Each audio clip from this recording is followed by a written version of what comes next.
साडे विच पहुंचे साडे हरमन प्यारे दिल्ली दे Shri Satinder Jain ji, health minister, power minister, जिन्हां ने हैल्थ दे विच ते पावर दे विच देश विदेशा और दिल्ली दे विच जिहड़ी उपलब्धियां नूं हासिल कीता है, उन्हां दा बहुत बहुत स्वागत इत्थे पहुंचण ते। उन्हां दे नाल साडे रमन मित्तल जी प्रेजिडेंट, नवदीप संघा जी हलका इंचार्ज, जिला प्रधान हरमनजीत सिंह जी, अजय कथूरिया जी ट्रेड विंग के प्रधान, नवदीप वालिया जी व्यापार मंडल तो प्रधान, और मेरे सामने बैठे दर्जा बदर्जा साडे वॉलंटियर साहबान, व्यापारी, छोटे वड्डे इंडस्ट्रीज पहुंचते बहुत बहुत धन्यवाद। फतेह दी सांझ करिए। वाहिगुरू जी का खालसा, वाहिगुरू जी की फतेह।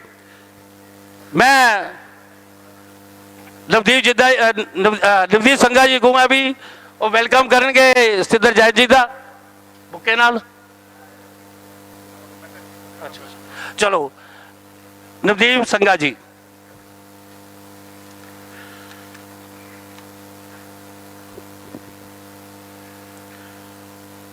सारिਆਂ ਨੂੰ सब तो पहला प्यार भरी सत श्री अकाल। सारे तुसी व्यापार वर्ग तो ਵੱਖ-ਵੱਖ व्यापार नाल संबंधित इत्थे पहुंचे हैं। सो अज मैं बहुत माण महसूस करते हैं कि हिंदुस्तान दे विच अज तक जे चोणां दे विच कोई मुद्दे रहे है तो वह गलियां नालियां दे मुद्दे रहे है। तो मैं सारिਆਂ ਨੂੰ बेनती करदा कि हथ जोड़ के उस इंसान का स्वागत करिए जिन्हां ने दिल्ली दे विच एक सेहत और सिक्ख्या नूं जिहड़ा मुद्दा बनाया।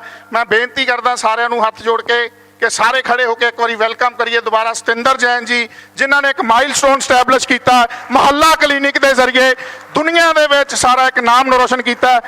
सतिंदर जैन जी मेरा बुक्का ले।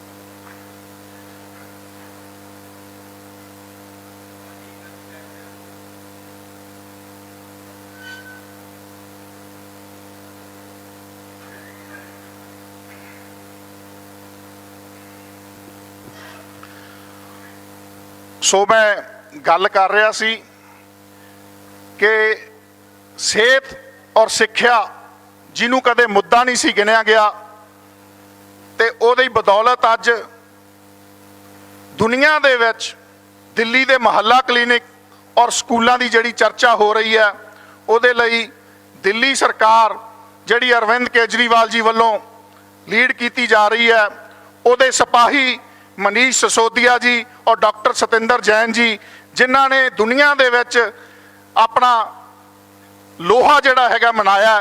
सो तुसी सारे अज इत्थे पहुंचे हो, सवाल जवाब का प्रोग्राम है।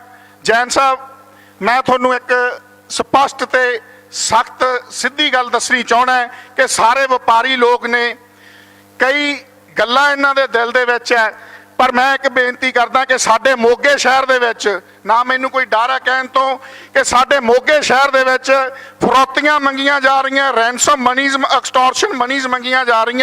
सारे व्यापारियों की अंदरों अंदरों कोई ना कोई गल है। कल नूं अपनी सरकार बनती है तो सब तो पहला आपां व्यापारी नूं सुरक्षित करने दे लई इन्हां नूं आपां अश्योरेंस देनी है बई की आपां इन्हां दे लई आपां काम कर सकते हैगे आ। अज सारे साडे मोगे शहर दे विच व्यापारियों दे लई एक दहशत दा माहौल है। अपने सिंगला साहब साडे मोगे तो बिलोंग करते हैं, इन्हों भी पता है कि साडे इत्थे किस तरह का माहौल पैदा होया वा पिछलियां 10 साल 15 साल जिहड़ियां सरकारां लंघीआं।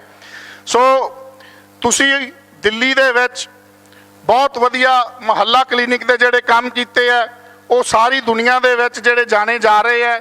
तो व्यापारियों वालों सिर्फ ये गल है कि जे व्यापारी सुरक्षित है तो अपनी इकोनमी भी सुरक्षित है और अपनी जिहड़ी पंजाब की जिहड़ी GDP है, पंजाब की जिहड़ी आपां अज घाटे का बजट हर बारी पेश हुंदा है तो व्यापारी वर्ग के नाल ही आपां जिहड़ा हैगा आउण वाले समय दे विच अपनी सरकार भी वधिया ढंग नाल चला सकते हैं। तुसीं सारे इत्थे पहुंचे हो और ਸਾਰੇ ਤੁਸੀਂ ਵਧਾਈ ਦੇ ਪਾਤਰ ਹੋ ਕਿ ਜਿਹੜਾ ਕਿਸਾਨ ਮੋਰਚਾ ਜਿਹੜਾ ਦਿੱਲੀ ਦੇ ਵਿੱਚ ਚੱਲਿਆ ਸੀ, ਉੱਥੇ ਵੀ ਜੈਨ ਸਾਹਿਬ ਆ ਕੇ ਇਹਨਾਂ ਨੇ ਬਹੁਤ ਮਦਦ ਕੀਤੀ ਆਪਣੇ ਕਿਸਾਨ ਵੀਰਾਂ ਦੀ। ਕੱਲ ਕਿਸਾਨਾਂ ਦੀਆਂ ਟਰਾਲੀਆਂ ਇੱਥੇ ਵਾਪਸ ਆਉਣੀਆਂ ਸ਼ੁਰੂ ਹੋ ਗਈਆਂ।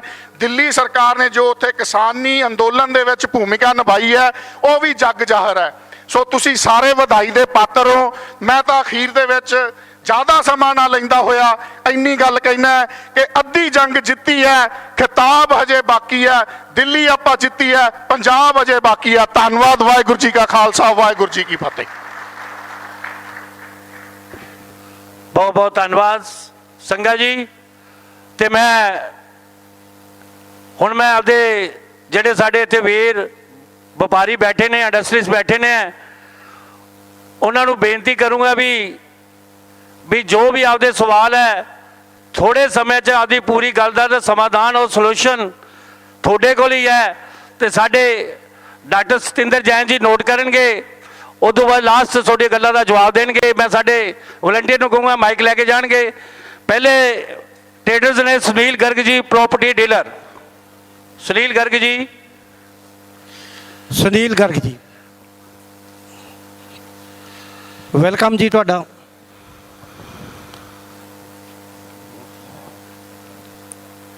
ਨਮਸਕਾਰ ਜੀ।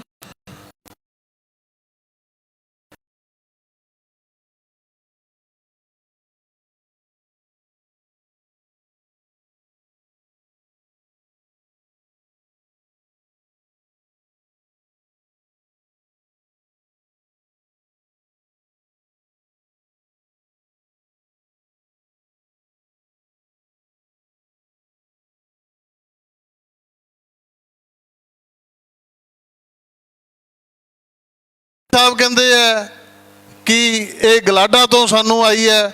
ਅਸੀਂ ਇਹ ਕਹਿਣਾ ਚਾਹੁੰਦੇ ਹਾਂ ਕਿ ਇਹਦਾ ਕੋਈ ਬਹੁਤ ਵਧੀਆ ਹੱਲ ਹੋਣਾ ਚਾਹੀਦਾ ਹੈ। ਸਾਰੇ ਮਹਿਕਮੇ ਆਪਸ ਵਿੱਚ ਤਾਲਮੇਲ ਹੋਣਾ ਚਾਹੀਦਾ ਹੈ।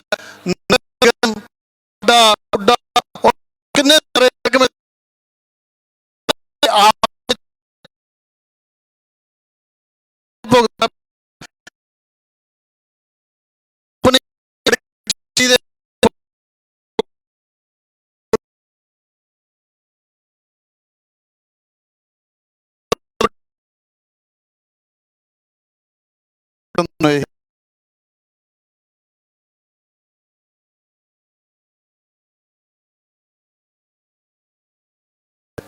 ਗੋਇਲ।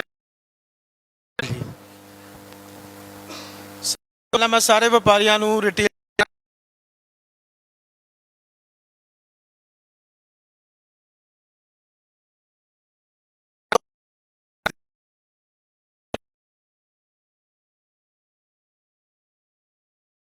ਤੋਂ ਵਸੂਲੀ ਕੀਤੀ ਜਾਂਦੀ ਹੈ, ਸਾਨੂੰ ਪ੍ਰੋਵਾਈਡ ਕੀਤਾ ਜਾਂਦਾ। ਸਾਡੀਆਂ ਬਹੁਤ ਸਾਰੀਆਂ ਸਮੱਸਿਆਵਾਂ, ਸਭ ਤੋਂ ਜਿਹੜੀ ਸਮੱਸਿਆ ਹੈਗੀ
ਵਸੂਲਿਆ ਕਿਉਂ ਵਸੂਲਿਆ? ਬਹੁਤ ਸਾਰੀਆਂ ਸਮੇਂ ਦੀ ਮੈਂ ਦੂੰਗਾ।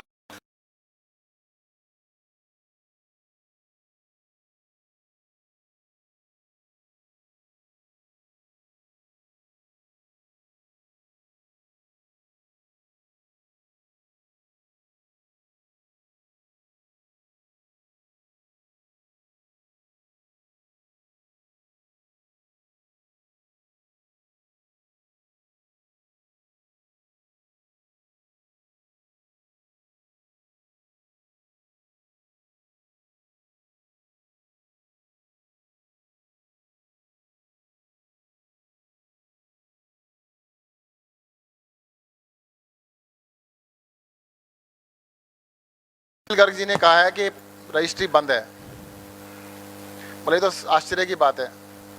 एक तरफ कहते हैं पैसा नहीं है, सरकार के पास पैसे की कमी है, और दूसरी तरफ रजिस्ट्री बंद कर दी है। अरे भाई, रजिस्ट्री कराएगा, सरकार को कुछ मिलेगा ना, टैक्स तो मिले, रजिस्ट्री की फीस मिलेगी नहीं मिलेगी?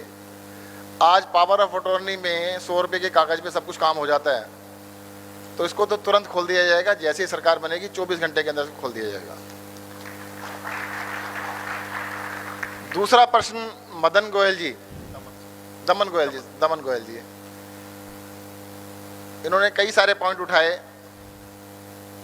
उन्होंने कहा कि व्यापारी जो है टैक्स तो देता रहता है, उसकी ड्यूटी है सिर्फ टैक्स देने की। मैं मानता हूं कि एक ड्यूटी नहीं, उसकी दूसरी ड्यूटी एक और भी है। उसकी दूसरी ड्यूटी है रिश्वत देने की और सेटिंग करने की। व्यापारी व्यापार कम करता है, सेटिंग ज़्यादा करता रहता है बेचारा। इस देश का दुर्भाग्य है, 75 साल हो गए, हमारा देश कहीं का कहीं पहुंच जाता। आप एग्जाम्पल के लिए बताता हूं मैं। 1947 में जब हमारा देश आज़ाद हुआ था, $1 और $1 बराबर था। चाइना की जीडीपी और हिंदुस्तान की जीडीपी बराबर थी। आज $1 $75 के बराबर हो गया, और चाइना की जीडीपी बढ़ते बढ़ते 8 गुना हो गई हिंदुस्तान की जीडीपी से। उसका एकमात्र कारण है कि हिंदुस्तान में व्यापारी को व्यापार छोड़ के बाकी सब कुछ करने दिया जाता है। व्यापार के बारे में सरकार कहती है हम बताएंगे कैसे करना है। हमारा इंस्पेक्टर आएगा, हमारा इंस्पेक्टर आके बताएगा कि वेट एंड मेजर के नाम से पैसे इकट्ठे करने हैं, या आपको एनुअल लाइसेंस के नाम से पैसे इकट्ठे करने हैं। कोई भी व्यापारी अपने व्यापार को बढ़ाने से डरता है, कहते हैं थोड़ा सा बढ़ा लिया तो ज्यादा रिश्वत लेने लगेंगे, कि इसको तंग करने वाले और लोग 2-4 नहीं ज्यादा आ जाएंगे। मैं गोयल साहब से कहना चाहूंगा, सभी से कहना चाहूंगा, देखो जी, व्यापार में सबसे बड़ी हमारी आपसे एक वादा है, व्यापारियों से सबसे बड़ा वादा जो बता रहा हूं, कि व्यापारियों को तंग नहीं करेंगे। तो भाई व्यापार तो आप ही करेंगे। सरकारों को, सरकारी अधिकारियों को, नेताओं को एक गलतफहमी है कि उनको व्यापार करना आता है, वो ज़्यादा अच्छा व्यापार कर सकते हैं। अरे भाई साहब, ज़्यादा अच्छा व्यापार कर सकते होते तो व्यापार ही कर लेते। देखो, ज़्यादातर नेता कौन बनते हैं? व्यापार में फेल हो जाते हैं तो नेता बन जाते हैं, अगर व्यापार में पास हो जाते तो नेता नहीं बनते। और जो भी अफसर अगर अच्छा व्यापार कर पाता तो अफसर ही छोड़ के वो व्यापार कर रहा होता। तो मुझे ऐसा लगता है कि व्यापारियों से कंपटीशन में आने की आवश्यकता नहीं है। व्यापारी किसी भी देश को आगे ले जाने का सबसे बड़ा साधन है। एक व्यापारी, कई बार व्यापारी को लगता है मैं अपने लिए काम कर रहा हूँ, वो अपने लिए कम कर रहा होता है, जनता के लिए, समाज के लिए ज़्यादा कर रहा होता है। किसी के पास दुकान में 5 आदमी काम कर रहे होते हैं, किसी फैक्ट्री में 100 आदमी काम कर रहे होते हैं, वो 100 परिवारों को काम कराने का मौका दे रहा है। अगर हम व्यापारी को तंग करना बंद कर दें, जो कि मैं आपसे वादा कर रहा हूं कि हमारी सरकार पंजाब में बनने के बाद किसी व्यापारी को तंग नहीं करेगी, बिल्कुल तंग नहीं करेगी, तो अपने आप देखिएगा कि व्यापार जैसे ही बढ़ेगा तो रोजगार भी बढ़ेगा। मुझे बताया गया, मैं सुबह आ गया था तो सुबह से मैं बातें कर रहा हूं कि क्या क्या समस्याएं हैं, कैसी हैं, यहाँ तो एक और चीज पता लगी है, गोयल साहब ने तो बड़ा माइल्डली आराम से पूछ लिया, उन्होंने ये नहीं बताया मंथली भी लेते हैं। भाई आप यहाँ नहीं पूछ सकते, मैं बता तो सकता हूँ, ये जो मंथली टैक्स है खत्म कर देंगे।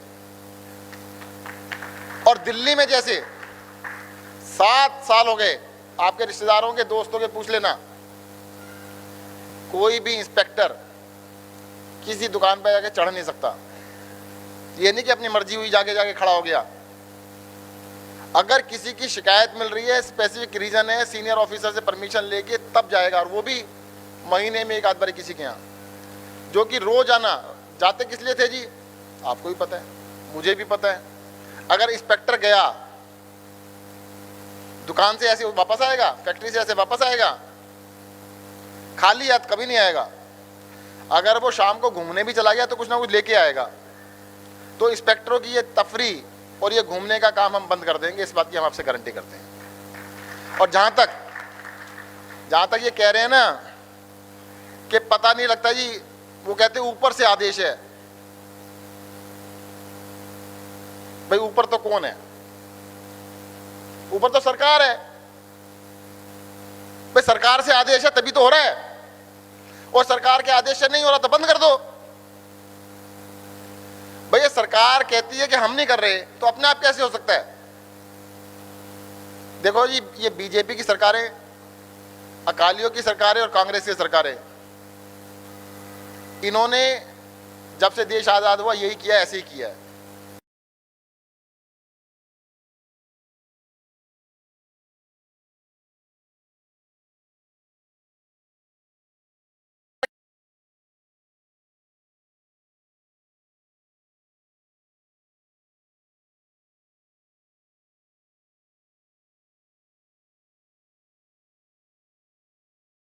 राजनीति को नेताओं ने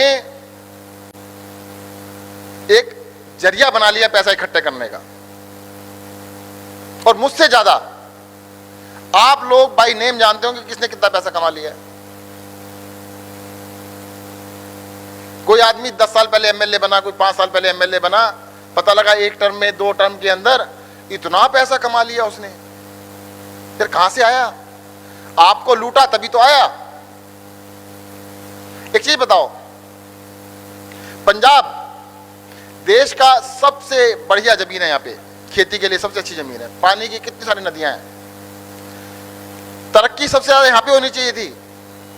यहाँ से फैक्ट्रियां जा रही हैं, नई फैक्ट्रियां लग नहीं रही, नए बिजनेस बन नहीं रहे, बच्चे यहाँ के नौजवान छोड़ छोड़ के भाग रहे हैं। यार सबसे अच्छी जगह से क्यों छोड़ के भाग रहे हैं? उसका एकमात्र कारण है जो आपने गोयल साहब ने उठाया, ये ऊपर वाले जो है ना, ये ऐसा माहौल क्रिएट नहीं कर रहे हैं कि यहाँ पे नीचे वाले रह सके। तो इन ऊपर वालों को हटा दो एक बारी, तो ये माहौल आपके हिसाब से ठीक ठाक बन जाएगा। Thank you.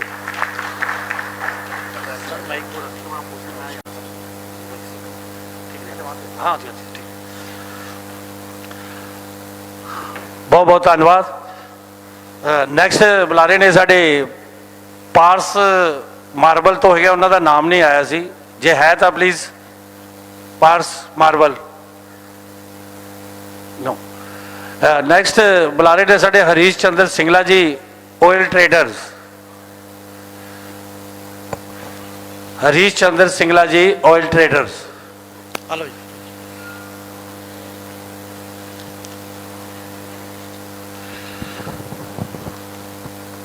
जय सीताराम जी। मैं पहला अज श्री सतिंदर जैन जी नूं मोगे पहुंचण ते बहुत बहुत बधाई दिना है, ते सारे व्यापारी भरावां नूं बहुत बहुत बधाई दिना है अज दे इस प्रोग्राम विच पहुंचण ते। मेरा जिहड़ा सवाल है वो ये है भी व्यापार दे विच जिहड़ा सब तो वड्डा औगण चल रहा है वो 2 नंबर दे काम दा। जो व्यापारी 1 नंबर च काम करता है ਤੇ ਦੂਜੇ ਭਰਾ ਜੋ 2 ਨੰਬਰ ਵਿੱਚ ਕੰਮ ਕਰਦੇ ਆ, ਉਹਨਾਂ ਦੇ ਨਾਲ ਦੇਸ਼ ਦਾ ਨੁਕਸਾਨ ਹੀ ਹੁੰਦਾ। ਸਾਰਿਆਂ ਭਰਾਵਾਂ ਨੂੰ ਇਸ ਦਾ ਲਾਭ ਪਹੁੰਚੂਗਾ ਜੇ ਸਾਰੇ 1 ਨੰਬਰ ਵਿੱਚ ਕੰਮ ਕਰਨਗੇ। ਤੇ ਸਾਰਿਆਂ ਨੂੰ ਜਿਹੜਾ ਹੈਗਾ ਪ੍ਰੇਮ ਪੂਰਵਕ ਸਮਝਾਉਣਾ ਚਾਹੀਦਾ। ਛੋਟੇ ਵਪਾਰੀਆਂ ਨੂੰ ਵੀ ਸਮਝਾਉਣਾ ਚਾਹੀਦਾ ਹੈ। ਉਹ ਡਰ ਹੈ ਜੇ ਅਸੀਂ GST ਨੰਬਰ ਲੈ ਲਿਆ, ਜੇ ਅਸੀਂ ਇਦਾਂ ਕਰ ਲਿਆ ਤਾਂ ਸਾਡੇ ਨਾਲ ਪਤਾ ਨਹੀਂ ਕੀ ਹੋਊਗਾ। ਇਸ ਕਰਕੇ ਜਿਹੜਾ ਹੈਗਾ ਇੱਕ ਚੰਗੇ ਮਾਹੌਲ ਦੇ ਵਿੱਚ GST ਨੂੰ ਵੀ ਸਰਲ ਬਣਾਇਆ ਜਾਵੇ। ਵਪਾਰੀਆਂ ਨੂੰ ਬੜੀਆਂ ਪਰੇਸ਼ਾਨੀਆਂ GST ਤੋਂ, ਕਈ ਤਰ੍ਹਾਂ ਦੀਆਂ। ਕਿਸੇ ਦਿਨ ਕੋਈ ਆ ਜਾਂਦਾ ਨਵਾਂ ਸਿਲਸਿਲਾ, ਹੁਣ ਐਂ ਕਰੋ, ਹੁਣ ਐਂ ਕਰੋ, ਹੁਣ ਐਂ ਕਰੋ। ਇਹ ਜਿਹੜਾ ਹੈਗਾ ਸਿਸਟਮ ਵਪਾਰੀ ਨੂੰ ਬੜਾ ਪਰੇਸ਼ਾਨ ਕਰਦਾ ਹੈ।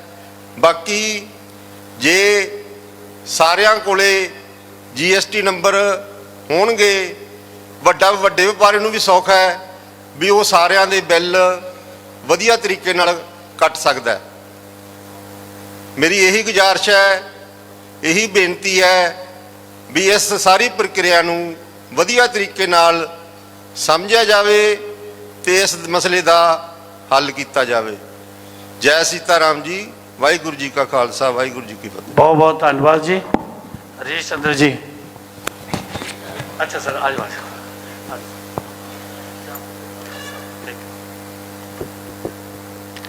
देखिएगा, हरीश चंद्र सिंगला जी ने जो प्रश्न पूछा उसके ऐसा जवाब भी साथ साथ दे दिया। उन्होंने कहा है कि भाई लोग 1 नंबर में काम क्यों नहीं करना चाहते, उसको डर लगता है कि मेरे साथ क्या होगा।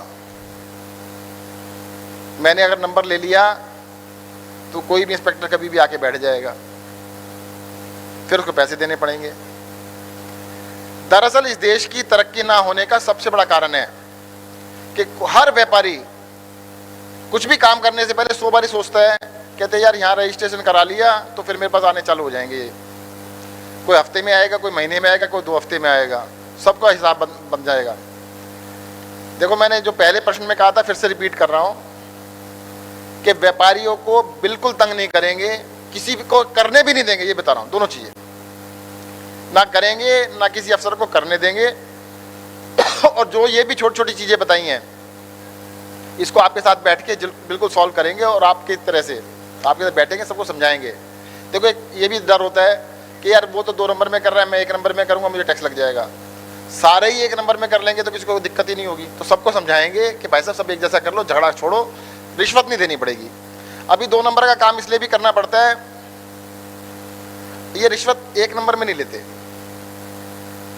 या तो रिश्वत चेक से चालू कर दो, ठीक है ना, ये रिश्वत चेक से जाएगी, और नहीं तो नहीं जाएगी, ठीक है ना। तो रिश्वत को बंद कर देंगे। जब आपको रिश्वत नहीं देनी होगी तो सिंगला साहब की बात को सब मान लेंगे, तो रिश्वत का काम बंद कराएंगे, इसको बिल्कुल 100% बंद कराएंगे। बहुत बहुत धन्यवाद। नेक्स्ट बुलारे ने जयचंद जी ट्रैक्टर पार्ट्स तो हैं। जयचंद जी।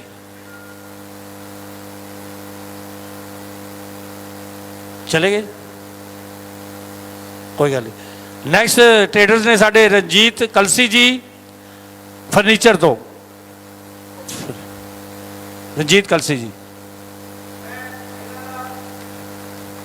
ਸਵਾਲ ਲੈਣ ਤੋਂ ਪਹਿਲਾਂ ਜੈਨ ਸਾਹਿਬ ਤੁਹਾਨੂੰ ਇੱਕ ਗੱਲ ਕਹਿਣਾ ਚਾਹੁੰਦਾ, ਸਾਡੇ ਕੋਲੇ ਬਹੁਤ ਸਾਰੇ ਵਪਾਰੀ ਆਏ, ਉਹਨਾਂ ਨੇ ਇੰਨੇ ਕੁ ਦੁੱਖ ਰੱਖੇ, ਜਿਵੇਂ ਤੁਸੀਂ ਬੋਲ ਹੀ ਦਿੱਤਾ ਕਿ ਦਮਨ ਸਾਹਿਬ ਇੱਕ ਗੱਲ ਭੁੱਲ ਗਏ ਕਿ ਇੱਥੋਂ ਦੇ ਮਿਨਿਸਟਰ ਰਿਸ਼ਵਤ ਲੈਂਦੇ ਆ, ਉਹ ਗੱਲ ਕਹਿਣੀ ਭੁੱਲ ਗਏ। ਮੈਂ ਧੰਨਵਾਦ ਕਰਦਾ ਹਰੀਸ਼ ਜੀ ਦਾ, ਦਮਨ ਗੋਇਲ ਜੀ ਦਾ। ਇਹ ਉਹ ਦਲੇਰ ਬੰਦੇ ਨੇ ਜਿਨ੍ਹਾਂ ਨੇ ਹੌਸਲਾ ਕੀਤਾ ਤੁਹਾਡੇ ਸਾਹਮਣੇ ਆਪਣੇ ਦੁੱਖ ਰੱਖਣ ਦਾ। ਪੰਜਾਬ ਇਸ ਵਕਤ ਇੰਨਾ ਕੁ ਪੰਜਾਬ ਦਾ ਵਪਾਰੀ ਵਰਗ ਲੁੱਟਿਆ ਗਿਆ, ਹਰਾਸ਼ ਹੋਇਆ ਕਿ ਆਪਣੇ ਦੁੱਖ ਕਹਿਣ ਤੋਂ ਵੀ ਡਰਦਾ। ਤੇ ਮੈਂ ਇਹਨਾਂ ਦਾ ਬਹੁਤ ਸਾਰਾ ਧੰਨਵਾਦ ਕਰਦਾ ਜਿਹੜੇ ਵਪਾਰੀ ਸਾਡੇ ਸਾਹਮਣੇ ਬੈਠੇ ਆ। ਅਗਲਾ ਕੁਐਸਚਨ ਲੈਂਦੇ ਆ। ਸਤਿ ਸ਼੍ਰੀ ਅਕਾਲ ਸਰ। सत श्री अकाल जी। ਮੈਂ ਰਾਜਾ ਫਰਨੀਚਰ ਤੋਂ ਹੀ। ਸਾਡੀ ਪ੍ਰੋਬਲਮ ਇਹ ਆ ਵੀ GST 18% ਆ ਤੇ ਹਰ ਇੱਕ ਬੰਦਾ ਇਹਨੂੰ ਦੇ ਨਹੀਂ ਸਕਦਾ ਜੀ। ਉਹਦੇ ਕਰਕੇ ਵੀ GST ਘਟਾਇਆ ਜਾਵੇ ਤਾਂ ਕਿ ਸਾਰੇ ਦੁਕਾਨਦਾਰ ਇੱਕ ਨੰਬਰ 'ਚ ਕੰਮ ਕਰ ਸਕਣ। ये बात आपकी बिल्कुल सही है। देखो जीएसटी के रेट जो हमारे देश में 5%, 12%, 18% और 28% है, ये दुनिया के अंदर सबसे ज़्यादा है। ज़्यादातर देशों में 7%, 8%, 5% सिंगल रेट है। कुछ आइटमों को छोड़ के ज़्यादातर सिंगल रेट ही होता है। इसको केंद्र सरकार के साथ बड़े जोर शोर से उठाया जाएगा कि रेट्स को कम किया जाए। और दूसरा, ये जो अलग अलग रेट है ना, हर आइटम का रेट अलग, उसकी वजह से भी बड़ी दिक्कतें आती हैं। उसका आइटम कोड, ये कोड डालने में भी दिक्कत आती है। तो आपका कलसी जी का सुझाव बिल्कुल सही है कि रेट जीएसटी का कम होना चाहिए, कंप्लायंस बढ़ जाएगी, टोटल टैक्स कलेक्शन भी बढ़ जाएगा। एग्जाम्पल बताता हूँ मैं आपको। जीएसटी आने से पहले जब वैट हुआ करता था, हमने दिल्ली के अंदर लकड़ी के ऊपर, पत्थर के ऊपर, ऐसे कुछ आइटमों के ऊपर 12% से घटा के वैट को 5% कर दिया। हमसे सबने कहा कि भाई आपने टैक्स को 2.5 गुना कम कर दिया, 60% कम कर दिया, तो आपकी कलेक्शन आधी हो जाएगी। आश्चर्य की बात यह थी कि टैक्स को 60% कम किया तो हमारी कलेक्शन 1.25 गुना, 1.5 गुना हो गई। हर आइटम की कलेक्शन बढ़ गई। तो ये तो दुनिया में सिद्ध हो चुका है कि टैक्स का रेट जितना कम करेंगे, कंप्लायंस बढ़ेगी और टोटल कलेक्शन बढ़ेगी। तो टैक्स रेट को कम करना चाहिए, इसको बिल्कुल जरूर उठाया जाएगा। हाँ, बस इसमें एक ही दिक्कत है, टैक्स रेट कम करने में थोड़ा रिश्वत की दिक्कत हो जाती है। जितना टैक्स रेट ज़्यादा होता है उतनी रिश्वत ज़्यादा मिलती है। टैक्स रेट कम होता है, कंप्लायंस बढ़ेगी, रिश्वत मिलनी बंद हो जाती है। तो मैं आपसे सहमत हूँ कि आपकी बात को बिल्कुल आगे उठाया जाएगा, करा जाएगा। बहुत बहुत धन्यवाद।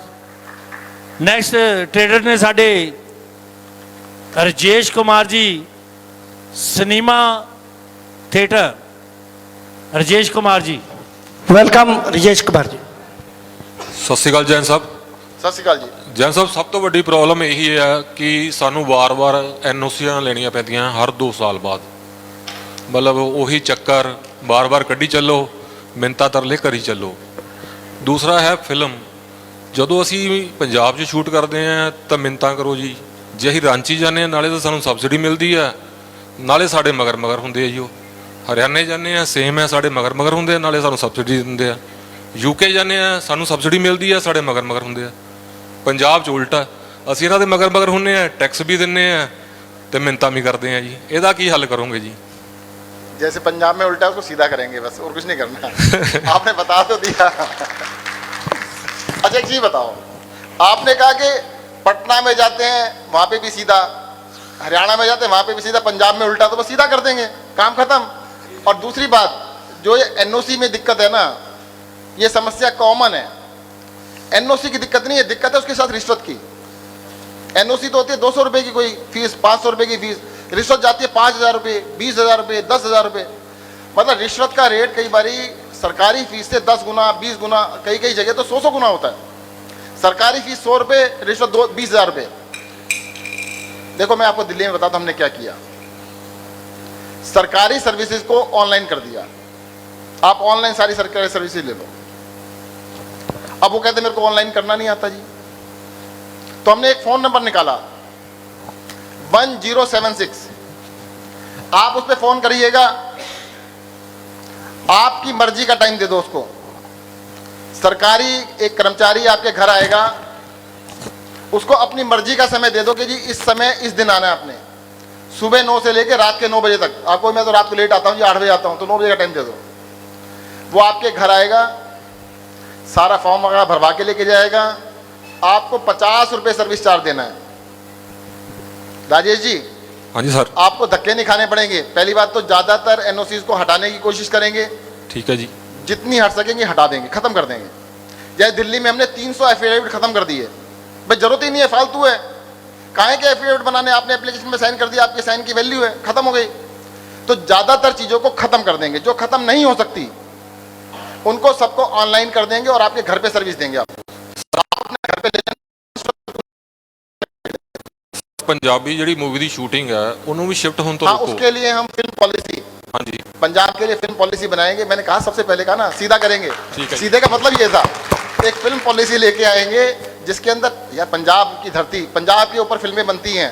कितनी हिंदी फिल्मों के अंदर पंजाब के गाने हिट हैं, पंजाब की सब कुछ है, पर शूटिंग कहीं और कर रहे होते हैं। दिखा यूके रहे हैं जी। नहीं, पंजाबी गाना है, पंजाब के ऊपर गाना है, शूटिंग कहीं और कर रहे हैं, हद हो गई। यूके अरे में। भाई साहब, मैं कहता हूँ कहीं और की फिल्म है तो पंजाब में शूटिंग होगी, हम पंजाब में लेके आएंगे उनको ताकि यहाँ पे शूटिंग हो। थैंक यू जी, थैंक थैंक यू। यू। ਬਹੁਤ ਬਹੁਤ ਧੰਨਵਾਦ।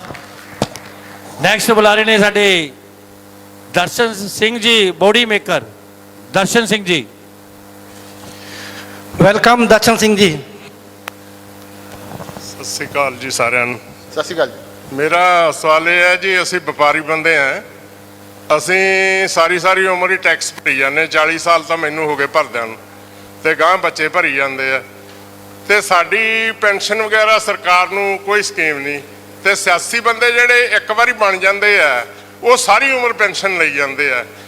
ਸੈਕੰਡ ਦੀ ਗੱਲ ਇਹ ਹੈ ਵੀ ਜਦੋਂ ਸਾਡੇ ਕੋਲੇ ਆਉਂਦੇ ਆ ਸੇਵਾ ਕਰਨ ਲਈ ਆਉਂਦੇ ਆ, ਜਦੋਂ ਉੱਪਰ ਜਾਂਦੇ ਆ ਕ੍ਰਾਈਮ ਪੇਸ਼ੇ ਵਾਲੇ ਦੂਜੇ ਤੀਜੇ ਸਿਆਸੀ ਬੰਦੇ ਵੱਧਦੇ ਜਾਂਦੇ ਆ, ਉਹਦੇ ਤੇ ਕੋਈ ਗੌਰ ਨਹੀਂ ਦਿੰਦਾ। ਸਾਰੀਆਂ ਪਾਰਟੀਆਂ ਦੀ ਮਤਲਬ ਇੱਕੋ ਹੀ ਗੱਲ ਆ। ਵਾਹਿਗੁਰੂ ਜੀ ਕਾ ਖਾਲਸਾ ਤੇ ਵਾਹਿਗੁਰੂ ਜੀ ਕੀ। देखो, बात तो ठीक की है आपने, और सारी उम्र पेंशन नहीं लेते। अगर एक बारी एमएलए बनता है एक पेंशन मिलती है, 2 बारी बनता है 2 पेंशन मिलती है, 4 बारी बनता है 4 पेंशन मिलती है उसको। पता है ये बात? उसको एक पेंशन नहीं होती, फिर 4 पेंशन हो जाती है। देखो, जनता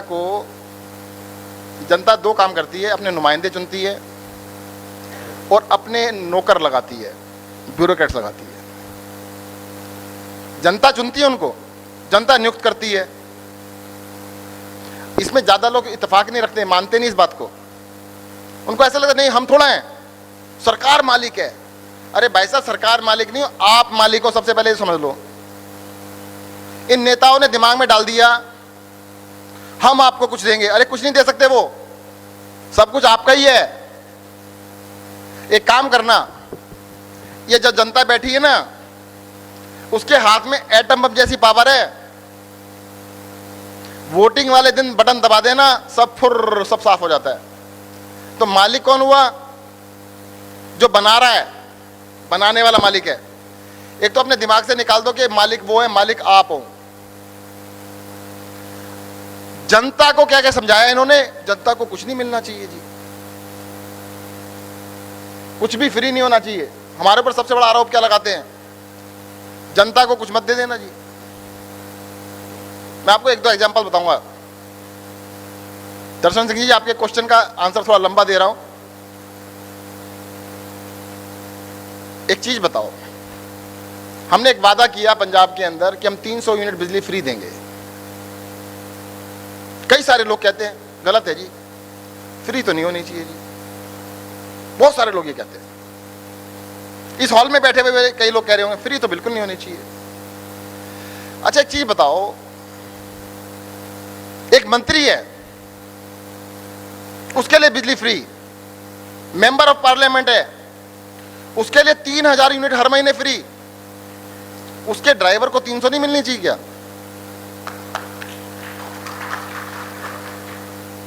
एक अफसर है, उसका बंगला भी बड़ा सा फ्री में, उसके अंदर बिजली भी फ्री में।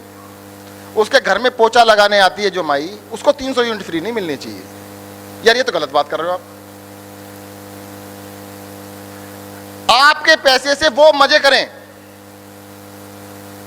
और आप क्या कहो, हमें नहीं मिलना चाहिए कुछ भी फ्री, हम फ्री कुछ नहीं लेंगे। अरे फ्री ना मत लो, ठीक है, पहले उनका बंद करो। क्या तुम्हें फ्री नहीं मिलेगा कुछ भी? तब तो बात बनती है। आप ये क्यों कह रहे हो आपको नहीं मिले? अगर पंजाब के अंदर, दिल्ली के अंदर देखो, ट्रांसमिशन लॉस और बिजली की चोरी मिला के 8% है। 8% का मतलब होता है 6% ट्रांसमिशन लॉस हो गया, चोरी है कि 2%। पंजाब में ये 50% है, यानी 45% चोरी है। अगर हम 300 यूनिट फ्री कर देंगे, अब चोरी करने का तो कोई मौका नहीं मिला। अब सख्ती कर सकते हैं ना कि वैसे चोरी अलाउड नहीं है, आपको 300 यूनिट फ्री मिल गई। और जो 45% चोरी थी उसको खत्म करके 2% पे ले आएंगे। इधर से मान लो सरकार ने 5000 करोड़ दिए, उधर से 10,000 करोड़ वापस आ जाएंगे। तो सरकार का पैसा बढ़ा के घटा। और चीज बताता हूं मैं आपको, एक तरफ सरकार है, एक तरफ जनता है और एक तरफ कंपनीज हैं। कंपनी ने 10,000 करोड़ का घाटा कर दिया, बिजली कंपनी ने 10,000 करोड़ का घाटा कर दिया। सरकार ने उठा के बिजली कंपनी को 10,000 करोड़ दे दिए, आपने बिजली का बिल देते रहे, काम खत्म हो गया। दूसरा तरीका, सरकार ने कहा बिजली कंपनी को 1 पैसा नहीं दूंगा, जनता को 10,000 करोड़ दे दिए और जनता ने बिजली का बिल पे कर दिया, जनता को बिजली फ्री मिल गई, पैसा वही कंपनी को मिला, बदले में जनता को बिजली फ्री मिल गई। तो क्या गलत है? आज पंजाब के अंदर घाटे के रूप में बिजली कंपनियों को पैसा दे रहे हैं। अरे भाई, बिजली कंपनियों को घाटे में क्यों दे रहे हो आप? इससे अच्छा जनता को दे दो, जनता का बिल फ्री हो गया, वो बिल जो फ्री हुआ जनता ने पे कर दिया, कंपनी की भी चल गई, जनता भी चल गई। दरअसल क्या है, हमारे यहाँ पर यह कह दिया गया कि जितनी भी सुविधाएं हैं, जैसे कि पेंशन की बात आपने की, ये भाई नेताओं को मिलनी चाहिए या अफसरों को मिलनी चाहिए? व्यापारियों को तो नहीं मिलनी चाहिए। क्यों नहीं मिलनी चाहिए? कहते हो तो काम करने के लिए बनाया ना। किसके लिए? नेताओं और अफसरों के लिए। सारी जिंदगी उनको रिश्वत दे, सारी जिंदगी उनकी सेवा करे, और अगर कुछ बोले तो फिर उसको थोड़ा टाइट भी कर देते हैं। तभी तो व्यापार छोड़ छोड़ के भाग रहे हैं पंजाब से लोग। तो मेरा ये कहना है कि हमारे को सबसे पहले मानना पड़ेगा कि मालिक कौन है। अगर सुविधाएं मिलनी हैं तो किसको मिलनी जरूरी हैं? जो बेसिक रिक्वायरमेंट है किसी भी सोसाइटी को आगे ले जाने के लिए, जैसे एजुकेशन है, हेल्थ है। आज जितने भी लोग हैं, मैं देख रहा हूं कि अब तक कितने सारे क्वेश्चन पूछे, और मैं ये भी कहता हूं कि चलो लास्ट में लूंगा इस बात को, 20-25 क्वेश्चन और ले लेते हैं कि कौन उसको बेसिक क्वेश्चंस पे आता है। मैंने आपको आइडिया दे दिया, फिर भी मैं आशा करूंगा कोई बेसिक क्वेश्चंस पे आए। लोग पॉलिटिक्स से, नेताओं से, सरकारों से एक्सपेक्ट ही नहीं करते असली चीजों के लिए। बस वो ये चाहते हैं सरकार हमें तंग ना करे, यही बहुत बड़ी बात है। बस उससे आगे कुछ चाहते ही नहीं। अरे यार, हद हो गई। ये भाई साहब मेरे साथ खड़े हैं, मैं इनको मारना चालू करूं? बस ये चाहते मैं इनको ना मारूं, इतना ही बस, और कुछ नहीं चाहिए इनको मेरे से। जितने भी व्यापारियों ने अभी तक मुझसे बात की, सारे एक ही बात कह रहे हैं कि भाई साहब सरकार तंग ना करे, अच्छा कुछ करे, ऐसी कोई बात ही नहीं है। तंग करना बंद कर दे, रिश्वत खानी बंद कर दे, पैसे खाने बंद कर दे, हमें काम कर लेने दे, काम तो हम खुद ही कर रहे हैं, यही तो कह रहे हो। और इन नेताओं ने क्या कह दिया? देखो, मैं दूसरा एग्जांपल देता हूं। आपके घर के सामने गली जा रही है, एक सड़क है, उसमें खड्डा पड़ा हुआ है। आपके जीवन में 100 समस्याएं थी, अब सबसे बड़ी समस्या क्या हो गई? वो सब घर के सामने वाला गड्ढा, घर से निकलते गड्ढे में पैर पड़ता है। तो नेता क्या करते हैं? 10 बार आओ, उस गड्ढे को भरवा देंगे, फिर आप जाना बंद कर दो तो नया गड्ढा खुदवा देंगे कि उसने आना बंद कर दिया। अभी दर्शन जी तो आए नहीं जी 6 महीने से अभी तक। उनके घर के आए, खड्डा खुदवा के आओ तभी आएंगे मेरे पास। सर, ये खड्डा खोदने की संस्कृति, खड्डा बंद करवाने की संस्कृति को खत्म करेंगे, एक्चुअल में डेवलपमेंट की बात करेंगे। अच्छा ये बताओ, हमारे बच्चे जब कनाडा में जाते हैं, अमेरिका में जाते हैं, तो अब तो बड़े होशियार हो जाते हैं। पंजाब में रहते तो उनमें क्या कमी होती है जी? यहां पे क्यों नहीं शानदार काम कर सकते? वो यहीं से तो गए पढ़ लिख के, वहां पे जाने के बाद 4 चांद लग जाते हैं। यहां पे क्या, उसमें चांद में ग्रहण लग जाता है? बच्चे तो वही हैं, अकल तो हमारे में बहुत है। यहाँ फर्स्ट क्लास सिटीजन हैं यहाँ के लोग, 3rd क्लास पॉलिटिशियंस हैं। इन पॉलिटिशियंस ने कुछ मौका नहीं दिया, और ये बताते रहे हमेशा कि हम बताएंगे तुम्हें कैसे करना है। अरे यार, तुम्हारे चक्करों में पड़ जाते बच्चे, पढ़ते भी नहीं। तो मेरा यही कहना है कि इन नेताओं से जो असली काम है, असली काम की हम बात करें, अगर असली काम हो गए तो बाकी काम भी हो जाएंगे। पंजाब तो वैसे देश के अंदर नंबर 1 है, था और रहेगा। बस इसको थोड़ा सा एक डायरेक्शन चाहिए, एक गलत चीज़ों से बचाने की आवश्यकता है।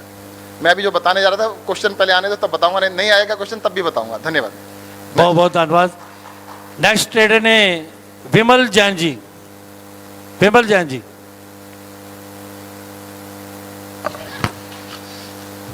वेलकम विमल जैन जी। नमस्कार जैन साहब। नमस्कार जी। ਤੁਸੀਂ ਸਾਡੇ ਘਰ ਆਏ, ਅਸੀਂ ਫੁੱਲੇ ਨਾਲ ਸਮਾਏ, ਸਾਡੇ ਸਾਰਿਆਂ ਵੱਲੋਂ ਜੀ ਆਇਆਂ ਨੂੰ। ਅਸੀਂ ਵੈਲਕਮ स्वागतम खुशामदीद आ रहे हैं। दूसरा जैन साहब, जैन होना कहाँ से आना है, ना रात को चैन ना दिन को चैन, फिर भी हम जैन। ट्रांसपेरेंसी इंटरनेशनल की रिपोर्ट है, इंडिया सारे नालों करप्ट मुल्कों के विच है ਉਹਦੀ, और होम डिपार्टमेंट की रिपोर्ट है, पंजाब पुलिस सारे नालों करप्ट महकमा है।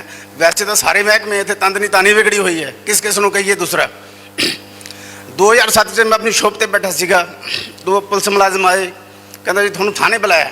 मैं कहा जी छोटी मोटी वंगार पानी होगी, चलो कोई गल नहीं। उस तो बाद पता लगे भी उन्होंने किडनैप एंड रेप के केस अरेस्ट कर लिया गया। 82 दिन मैंने जेल से बिताने पे, और उस बाद हाई कोर्ट से जमानत हुई। 14 साल हो गए, आज भी इंसाफ के नाम पर जीरो है। CBI हालांकि केस है, फास्ट ट्रैक चल रहा है। तो थोड़े दिन हुए साढ़े किसी बच्चे को गलती हुई, CT2 थाने 12,000 रुपया दे के उन्हें छुड़वाया। दूसरा SP मुख्तियार सिंह 54,000 रुपया मेरे को पैसे मार गया, और SP DGP ने उसकी शिकायत की, तो उस तो बाद भी 16,000 रुपया बड़ी मुश्किल 3.5 साल बाद लिया। तो सारे महकमे ही हैं। अगर महकमे तो इन्ने चुटकले बने हुए हैं, अगर चुटकले सान लगता रात ही हो जाएगी, तो वो समझ नहीं आता गा। किसी व्यापारी ने छापा मारिया, वो अफसर कहता जी सारा कुछ तो ठीक है, ये 5 लाख रुपये कुत्ता जलेबी खा गया, ये नहीं समझ लगी। फिर कहता किमें निबड़ेगा, कहता ये 25,000 दे दो। नीम जी 25,000 दे दो, तो उत्थे लिख दो 5.25 लाख रुपये कुत्ता जलेबी खा गया। तो व्यापारी का जो दूसरा कोई भी महकमा ऐसा नहीं है। और सरकारी कर्मचारियों का 1 सूत्री कार्यक्रम है, 80% सरकारी कर्मचारियों का। रघुपति राघव राजा राम पूरा पैसा जीरो काम। सरकारी कर्मचारी अपने अपने मुल्क, जे सरकारी कर्मचारी थोड़ी दुकान पर आ गया, इसका मतलब तुम्हें फ्री समान देना पड़ेगा। जे तुम पैसे मांग रहे तो कार्रवाई गारंटी नाल होएगी।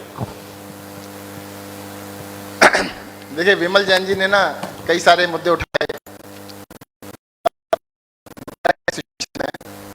दुखद है, परंतु इसमें कारण ये भी है, दूसरे कारणों के अलावा, कि सरकारी कर्मचारी को रिश्वत इसलिए भी लेनी पड़ती है, जब ट्रांसफर करवाता है तो पैसे देने पड़ते हैं उसको। अगर कोई पैसे दे के ट्रांसफर कराएगा तो पैसे इकट्ठे भी करेगा, तब उसको आदत पड़ जाती है थोड़ी सी। तो वही वाली बात कि जो इंडस्ट्री है ना, ये वाली इंडस्ट्री बंद करेंगे। ये ट्रांसफ़र इंडस्ट्री, पैसे लेके ट्रांसफ़र करना, पैसे लेके प्रमोशन करना, पैसे लेके अपॉइंटमेंट करना।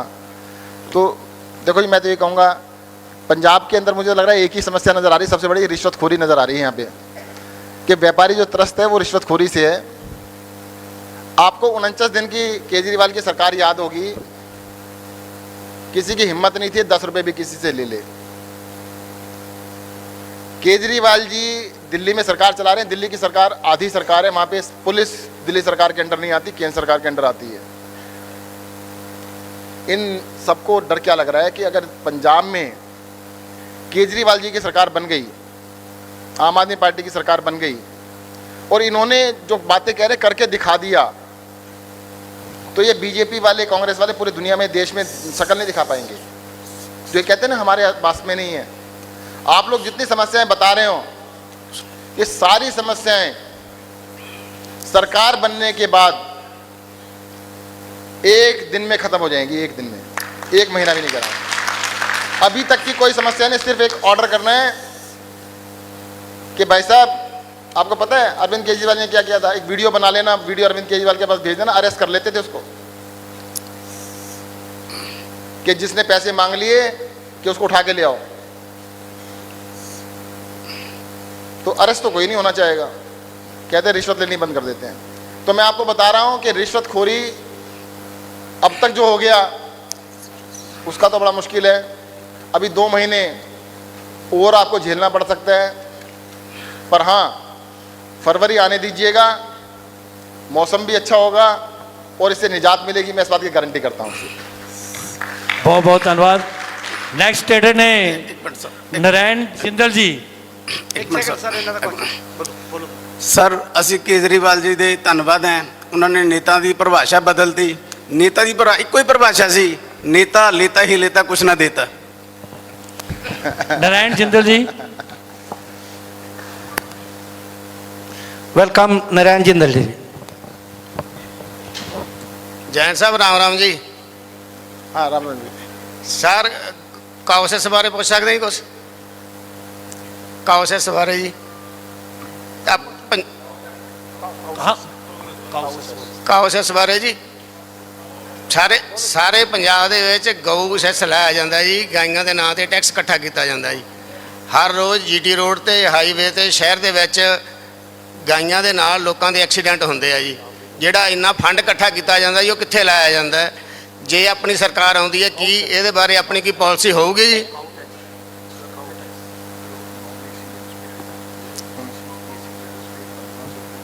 काउ टैक्स के नाम से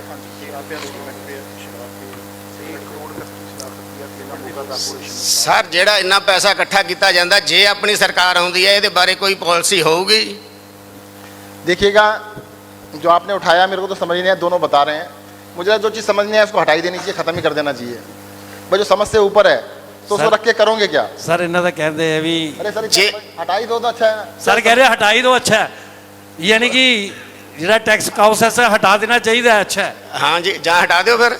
तो बस जी आपने ये साफ साफ यही कहते हैं ना, हटा दो तो मैंने कह रहा हूँ हटा देंगे। ਅਸੀਂ ਤਾਂ ਇਹ ਕਹਿੰਦੇ ਜੇ ਆਪਣੀ ਸਰਕਾਰ ਆਉਂਦੀ ਆਪਾਂ ਕੀ ਕਰਾਂਗੇ? ਆਪਾਂ ਸਾਨੂੰ ਤੇ ਸਮਝ ਨਹੀਂ ਆਇਆ ਕੀ ਹੈ, तो ਅਸੀਂ ਜੋ ਸਮਝ ਨਹੀਂ ਆਂਦਾ ਉਹਨੂੰ ਅਸੀਂ ਕਰਦੇ ਨਹੀਂ, तो इसलिए हटा ही देंगे। ਤੁਹਾਡੇ ਨਾਲ ਖੜੇ ਆ ਤੁਹਾਡੇ ਦੋ ਬੰਦੇ, ਇਹਨਾਂ ਨੂੰ ਪਤਾ ਹੀ ਸਾਰਾ ਕੁਝ। देखो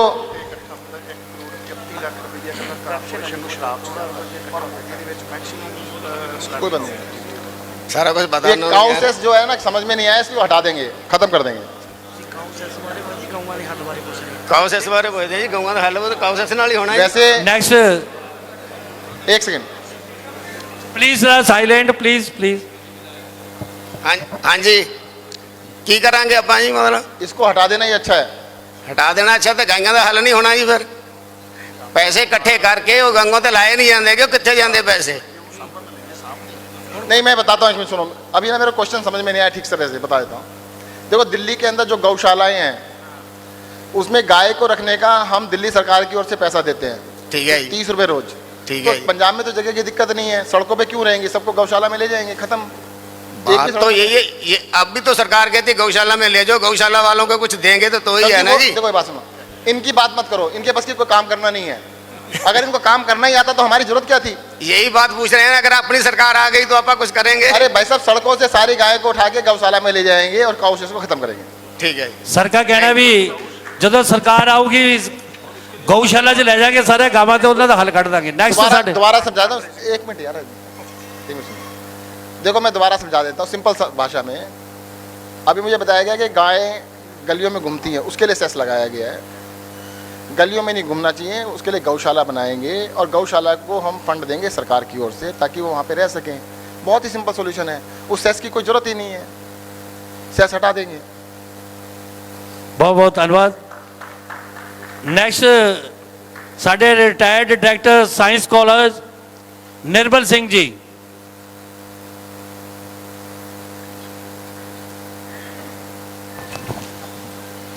ਵੈਲਕਮ ਨਿਰਮਲ ਸਿੰਘ ਜੀ। ਮੈਂ ਪਹਿਲਾਂ ਤਾਂ ਸਤਿੰਦਰ ਜੈਨ ਨੂੰ ਜੀ ਆਇਆਂ ਆਖਦਾ ਹਾਂ ਤੇ ਵਧਾਈ ਦਿੰਦਾ ਕਿ ਦਿੱਲੀ ਸਰਕਾਰ ਨੇ ਦੋ ਸਿਟੀਜ਼ਨ ਦੇ ਜਿਹੜੇ ਫੰਡਾਮੈਂਟਲ ਰਾਈਟ ਸੀ, ਹੈਲਥ ਤੇ ਐਜੂਕੇਸ਼ਨ, ਉਹਨੂੰ ਬਹੁਤ ਵਧੀਆ ਤਰੀਕੇ ਦੇ ਨਾਲ ਨਿਭਾਇਆ ਤੇ ਹਰ ਇੱਕ ਨੂੰ ਜਿਹੜੀ ਫ੍ਰੀ ਐਜੂਕੇਸ਼ਨ, ਫ੍ਰੀ ਹੈਲਥ ਜਿਹੜੀ ਇਹ ਪ੍ਰੋਵਾਈਡ ਕੀਤੀ ਹੈ। ਮੈਂ ਹੁਣ ਇਹ 'ਚ ਥੋੜ੍ਹਾ ਜਿਹਾ ਪੰਜਾਬ ਸਰਕਾਰ ਦੇ ਬਾਰੇ ਵੀ ਗੱਲ ਕਰਨਾ ਚਾਹੁੰਦਾ ਵੀ ਪੰਜਾਬ ਸਰਕਾਰ ਨੇ ਪਿਛਲੇ 24 ਸਾਲਾਂ ਤੋਂ ਕਾਲਜਾਂ ਦੇ ਵਿੱਚ ਕੋਈ ਭਰਤੀ ਨਹੀਂ ਕੀਤੀ। ਕਾਲਜ ਬਿਲਕੁਲ ਖਾਲੀ ਪਏ ਆ। ਗੁਰੂ ਤੋਂ ਬਗੈਰ ਗਿਆਨ ਕੌਣ ਦੇਊਗਾ? ਤੇ ਮੈਂ ਬੇਨਤੀ ਕਰਦਾ ਵੀ ਜਦੋਂ ਵੀ ਆਪਣੀ ਸਰਕਾਰ ਆਵੇ ਘੱਟੋ ਘੱਟ ਕਾਲਜਾਂ ਦੇ ਵਿੱਚ ਜਾਂ ਪੋਸਟਾਂ ਦਾ ਭਰ ਦਿੱਤੀਆਂ ਜਾਣ। ਬਾਕੀ ਦਿੱਲੀ ਸਰਕਾਰ ਨੇ ਤਾਂ ਜਿਹੜੇ ਟੀਚਰ ਹੈ ਟ੍ਰੇਨਿੰਗ ਲਈ ਜੋ ਹਵਾਈ ਜਹਾਜ਼ਾਂ ਤੇ ਚੜਾਤੇ, ਪਰ ਪੰਜਾਬ ਸਰਕਾਰ ਨੇ ਸਾਡੀਆਂ ਟੈਂਕੀਆਂ ਤੇ ਚੜਾਤੇ। ਆਹ ਫਰਕ ਹੈਗਾ। ਤੇ ਮੈਂ ਜੈਨ ਜੀ ਨੂੰ ਬੇਨਤੀ ਕਰੂੰਗਾ ਕਿ ਸਰਕਾਰ ਆਉਣ ਦੇ ਘੱਟੋ ਘੱਟ ਜਿਹੜੀਆਂ ਆਈਆਂ ਇਹ ਪੋਸਟਾਂ ਭਰੀਆਂ ਜਾਣ ਤਾਂ ਕਿ ਜਿਹੜਾ ਉਚੇਰੀ ਸਿੱਖਿਆ ਦਾ ਮਿਆਰ ਵੀ ਚੱਕਿਆ ਜਾ ਸਕੇ। ਮੇਰੀ ਇਹੀ ਜਿਹੜੀ ਹੈ ਬੇਨਤੀ ਹੈ ਤੁਹਾਨੂੰ। ठीक है। निर्मल सिंह जी ने ये आखिरी प्रश्न था, ठीक। अच्छा, जो ये बात कही है, देखो एजुकेशन के बिना हम तरक्की कर नहीं सकते और दिल्ली में एजुकेशन के ऊपर हम अपना 25% बजट खर्च कर रहे हैं। देश के अंदर कोई भी सरकार 10% खर्च नहीं करती, हम 25% करते हैं। हेल्थ के ऊपर हम 15% खर्च कर रहे हैं, कोई भी सरकार 3-4% से ऊपर नहीं खर्च करती। ये तो अपनी अपनी प्रायोरिटीज़ हैं। हमारी प्रायोरिटी है कि अपने बच्चों को पढ़ा लिखा दें, किसी लायक बना दें, और पढ़ाई जब तभी होगी जब टीचर होंगे। अगर टीचर नहीं होंगे तो पढ़ाएगा कौन? तो आपकी बात तभी पूरी हो पाएगी ना जब हमारी सरकार बन जाएगी। हम वादा करते हैं इसको पूरा करेंगे। ਬਹੁਤ ਬਹੁਤ ਧੰਨਵਾਦ। ਲਾਸਟ ਬੁਲਾਰੇ ਨੇ ਸਾਡੇ ਜੈਨ ਪੈਕਰਸ। हो गया। ਵਿਮਲ ਜੀ ਧੰਨਵਾਦ। ਹੁਣ ਸਾਡੇ ਹੈਲਥ ਮਿਨਿਸਟਰ ਸ਼੍ਰੀ ਸਤਿੰਦਰ ਜੈਨ ਜੀ ਤੁਹਾਨੂੰ ਬਰੀਫ ਚ ਦਿੱਲੀ ਮਾਡਲ ਤੇ ਗੱਲ ਕਰਨਗੇ। ਬਹੁਤ ਬਹੁਤ ਧੰਨਵਾਦ। ऐसा है, अभी जो बातचीत हुई इसको ध्यान में रखते हुए किसी को अभी कोई क्वेश्चन दिमाग में आ रहा हो तो पूछ सकता है। कोई भी दिमाग में आया किसी के कि उनको भाई साहब एक बार माइक दे दो, खड़े हैं प्लीज।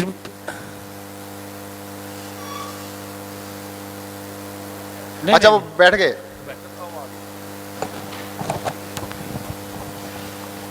नमस्कार सर। सर मेरा यही है कि आप इंडस्ट्री और व्यापारियों के लिए बात करने आए हैं।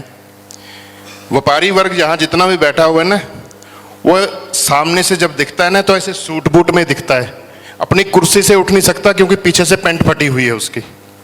बहुत बुरा हाल है सभी व्यापारियों का। और हम इंडस्ट्री को किस ढंग से प्रमोट करेंगे, पहली बात। और दूसरी, जो यूटिलिटी है या बिजली है, ठीक है, घर में यूज करने के लिए तो कर दी, लेकिन जो इंडस्ट्री को बढ़ावा देने के लिए, उसके लिए हम क्या कर रहे हैं। और दूसरा क्वेश्चन मेरा एक और है, यहाँ बहुत सारे हमारे एक सैलरी पर्सन भी बैठे होंगे। हमारे यहाँ एक प्रोफेशनल टैक्स लगता है, सैलरी में 200 रुपया पर मंथ का कटता है, 2400 रुपया साल का। उसकी एवज में हमें कुछ भी कोई बेनिफिट नहीं मिल रहा। और तीसरा, जितने भी इनकम टैक्स पेयर है, लगभग 4-5 लाख रुपया इनकम टैक्स पे करते हैं, लेकिन उनकी जिंदगी में ना तो उनके बच्चों को कोई अच्छी एजुकेशन है, ना उनके हेल्थ के ऊपर है, ना ही उनको किसी तरह का कोई बेनिफिट है। यहाँ तक कि टोल के ऊपर भी जाते, पहले रोड टैक्स देते, फिर टोल प्लाजा अलग से कटाते हैं। तो मेरा ये है कि आप इसको एक बार क्लियर करें, हमारी सरकार आने के बाद क्या इन चीजों के ऊपर भी गौर किया जाएगा। धन्यवाद। पहली बात तो मैं बता दूं कि देखो, इंडस्ट्री को 2-3 चीज़ें ज़्यादा ज़रूरी हैं। एक तो सुरक्षा। सुरक्षा का मतलब कि इस बात की सुरक्षा गारंटी हो कि उनसे कोई पैसे मांगने नहीं आएगा। आज पंजाब के अंदर बहुत सारी इंडस्ट्री पंजाब छोड़ के चली गई। रॉ मटेरियल पंजाब में, फिनिश गुड पंजाब में यूज़ होता है, फैक्ट्री कहीं बाहर लगी है। उसका कारण वही है कि बहुत सालों के अंदर, 10-20 सालों के अंदर, वो जो मंथली वाला सिस्टम स्टार्ट हुआ कि उनको सुरक्षा की भावना खत्म हो गई। कहते फैक्ट्री मेरी, हिस्सा किसी और का साथ में। तो पत्तीबाजी होती है ना कि हिस्सा डाल लेते, पत्ती डाले, वो खत्म कर देंगे, पहली चीज़। और जहाँ तक बिजली की बात है, देखो जो रेट इन्होंने कर दिए उसको तो देखेंगे। हाँ, ये कहते हैं आगे बढ़ने नहीं देंगे आपको। दिल्ली में 8 साल हो गए, जो कांग्रेस की सरकार हमें दे के गई थी रेट, 1 पैसा नहीं बढ़ने दिया 8 साल के अंदर, 1 रुपया भी नहीं बढ़ने दिया। और दूसरी चीज, आप अपने रिश्तेदार से फोन करना दिल्ली में, अगर किसी के पास जनरेटर या इन्वर्टर हो तो बताना। दिल्ली के अंदर इन्वर्टर जनरेटर खत्म हो गए। 24 घंटे बिजली आती है, 24 घंटे अनइंटरप्टेड बिजली की सप्लाई होती है। आपको पंजाब के अंदर 24 घंटे बिजली करके दिखाएंगे, इंडस्ट्री को भी 24 घंटे बिजली दे के दिखाएंगे। अगर आपको 2 तसल्ली मिल जाए कि अब रेट तो आगे बढ़ने बंद हो गए, घटाने की गारंटी मैं आज नहीं कर सकता, उसको स्टडी करने के बाद बताऊंगा। आगे रेट नहीं बढ़ेंगे आसानी से। दूसरी चीज़, 24 घंटे बिजली मिलेगी। तीसरी चीज़ कि आपसे कोई हिस्सा पत्ती मांगने नहीं आएगा, इस बात की हम गारंटी लेते हैं। कोई इंस्पेक्टर आपके रोज रोज नहीं आएगा, इस बात की हम गारंटी लेते हैं, ताकि आप अपना बिना किसी डर के, बिना किसी तकलीफ के अपना काम कर सकें। दूसरा प्रश्न आपने एक और उठाया कि आप टैक्स देते हो, बदले में कुछ नहीं मिलता। चलो अच्छी बात है, पूछा तो सही। अभी तक तो जनता मानती थी कि हमारा काम टैक्स देना है, ये हमारी ड्यूटी है, और सरकार जो वापस करती है वो दान के रूप में करती है, अधिकार के रूप में नहीं है। कम से कम अपना राइट तो समझा।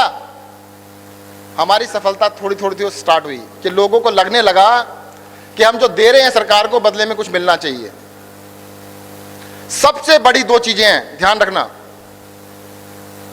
अब दुनिया के अंदर डेवलप्ड देशों की लिस्ट बना लो, कोई भी डेवलप देश, 10 देशों की लिस्ट बनाओ, 5 की बनाओ। चलो 5 देशों के नाम बताओ जो डेवलप हो चुके, कोई भी नाम बताइए। America, Britain, France, Germany, Australia, Canada, New Zealand, बनाते जाओ लिस्ट। ऐसे लिस्ट बनाओ जो अनडेवलप्ड कंट्रीज हैं।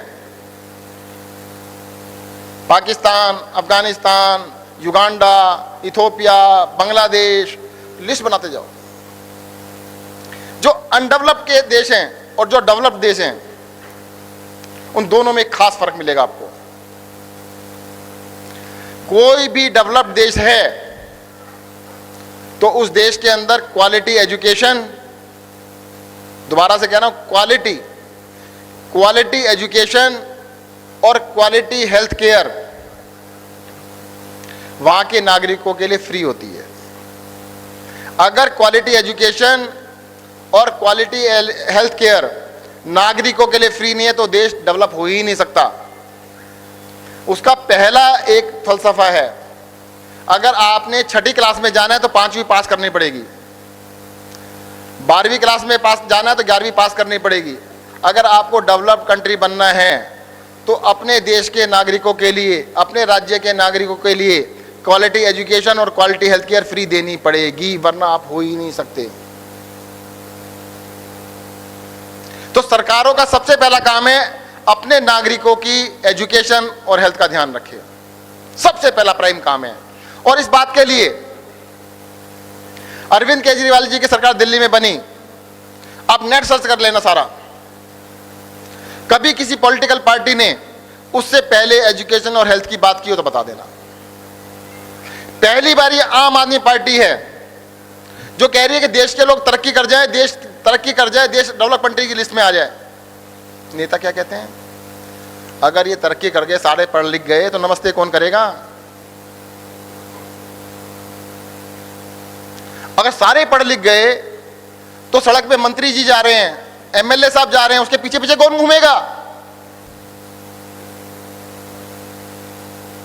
अरे इलेक्शन से पहले नेता पीछे पीछे घूमते हैं, 2 महीने 3 महीने, फिर 5 साल जनता पीछे पीछे घूमती है।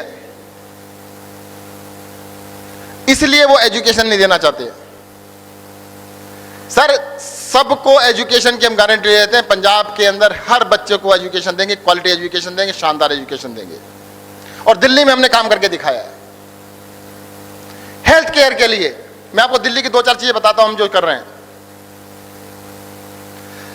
एमआरआई टेस्ट कराना हो आपने, पंजाब के अंदर किसी भी सरकारी अस्पताल में चले जाना, पहली बात तो होगा नहीं, अगर होता होगा तो कम से कम 3,000 रुपए लेंगे और कम से कम 1 साल लेंगे। 1 साल की वेटिंग भी होगी कम से कम। एम्स दिल्ली देश का सबसे बड़ा अस्पताल है, 3,000 रुपए लेते हैं और 6 महीने की वेटिंग है। दिल्ली सरकार के अस्पताल में चले जाइएगा, 1 रुपया नहीं लगता और 1 दिन भी नहीं लगता, जाके एमआरआई करा लेना। और उसमें ऐसा नहीं है कि सिर्फ बीपीएल वालों का करते हैं, जो उन्होंने इनकम टैक्स दिया है ना, उनका भी करते हैं। हमारी सरकार का ये मानना है जो भी करना है सबके लिए करना है। इन सरकारों के कहते नहीं हम गरीब के लिए करेंगे, हम सबके लिए नहीं करेंगे। क्यों नहीं करेंगे यार? 2 ही तरह के लोग हैं, एक ने एडवांस में पेमेंट दी है, प्री पेमेंट है ना, आपने एडवांस में टैक्स के रूप में पेमेंट दे दी, आपका इलाज क्यों नहीं होगा? जो अमीर है, जो मिडिल क्लास है, जो गरीब है, सबका होगा और फ्री में होगा, शानदार होगा। अगर दिल्ली की सड़कों के ऊपर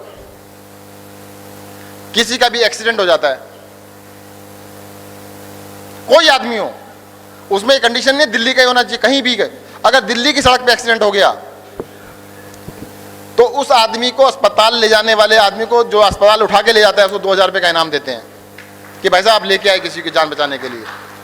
और इलाज कराने का खर्चा आप मैक्स में ले जाओ, फोर्टिस में ले जाओ, अपोलो में ले जाओ, गंगाराम में ले जाओ, बड़े से बड़े अस्पताल में ले जाओ, अगर 10 लाख रुपए खर्चा आता है, 20 लाख रुपए खर्चा दिल्ली सरकार देती है, सबके लिए करते हैं।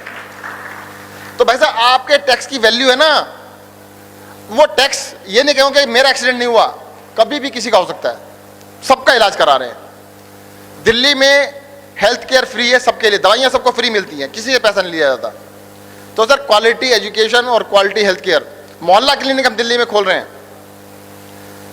पंजाब के हर पिंड के अंदर एक पिंड क्लिनिक खोल देंगे, पिंड क्लिनिक मतलब आपके गांव के अंदर, जैसे मोगा है, मोगा के अंदर 10 खोल देंगे। क्राइटेरिया क्या होगा कि पैदल वहां चले जाओ आप, ना रिक्शा लेने की जरूरत, ना स्कूटर लेने की जरूरत। वैसे पैदल जाओ, डॉक्टर को दिखाओ, वापस आ जाओ। गांव गांव में, हर गांव के अंदर पिंड क्लिनिक खोलेंगे ताकि आपको रोज रोज अस्पताल ना जाना पड़े, आउट ऑफ पॉकेट एक्सपेंसेस ना हो। और मोहल्ला क्लिनिक के अंदर 200 से ज्यादा टेस्ट भी होते हैं, सारी दवाइयां मिलती हैं, डॉक्टर क्वालिफाइड होता है, सब कुछ फ्री होगा।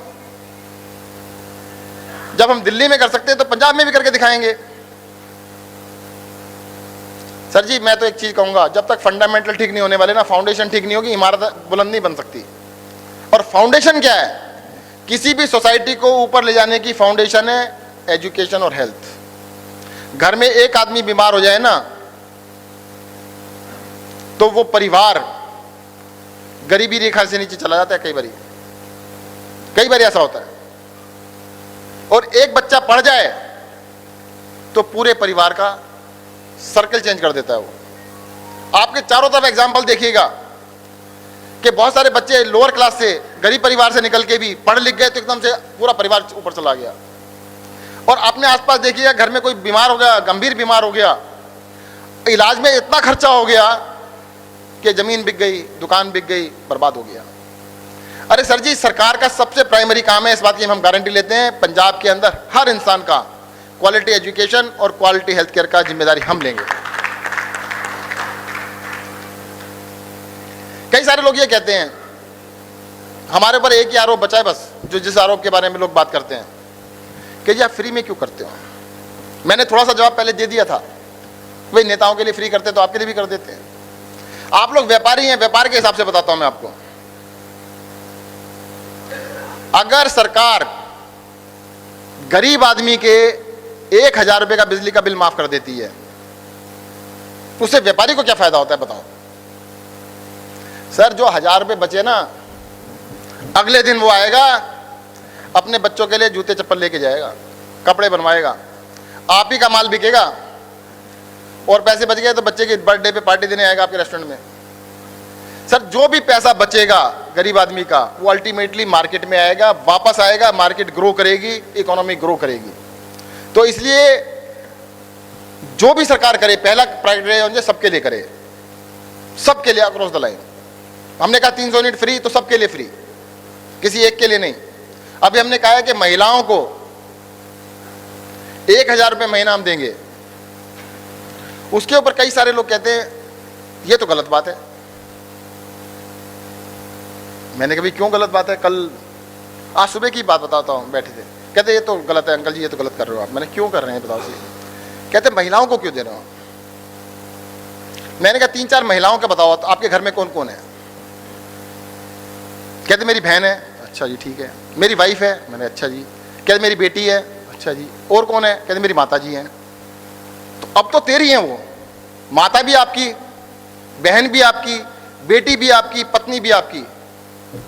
तो यार फिर तो आप ही को दे रहे हैं हम, उनको थोड़ा दे रहे हैं भाई। अगर आपकी है, अगर आप अपना नहीं मानते तो बात अलग है, अगर अपना मानते हो तो दे रहे हैं। दूसरी बात बताता हूं मैं आपको, हिंदुस्तान की किसी भी स्टेट की ना ट्रेडिशनल ड्रेस, महिलाओं की ट्रेडिशनल ड्रेस आप देख लीजिएगा, मॉडर्न ड्रेस नहीं, मैं जीन्स की बात नहीं कर रहा हूं, जो हमारी ट्रेडिशनल ड्रेस है। यहां पर कुछ महिलाएं भी नजर आ रही हैं, अभी चेक कर लें। वो हमारे देश की ट्रेडिशनल महिलाओं की जेब ड्रेस में जेब नहीं होती। मैडम सही है गलत है? सही बता रहा हूं ना। क्यों नहीं होती? क्योंकि पुरुष कहते हैं मेरे आगे हाथ रखो, फलाओ। अरे भाई, महिलाओं को एम्पावरमेंट के लिए अगर हम 1000 रुपये महीना दे रहे हैं, आप सोच के देखो, जो लड़की कॉलेज जाती है, अरे उसको जेब खर्ची के लिए 1000 रुपये मिल गए ना, पापा से तो नहीं मांगेगी और लड़कियां बचा लेंगी। यही बता रहा हूं मैं आपको। 1000 मिलेंगे तो 500 ही खर्च करेगी, 500 बचेंगे उसके। जिस माँ को मिल गए ना 1000 रुपये महीना, हो सकता है उसे 1000 रुपये खर्च ना करे, इकट्ठे 5000 इकट्ठे हो जाएंगे, बच्चों के लिए कुछ बना देगी। 1000 रुपये मिले तो बच्चों के लिए फ्रूटी मंगा लेगी। अगर बच्चों को दूध पिलाना है, दूध तो इसमें नुकसान क्या है ये तो बता दो। कहते नहीं फ्री नहीं करना चाहिए। अच्छा, उस पैसे को नेता खा जाए कोई तकलीफ नहीं, भाई पैसा तो वही है ना।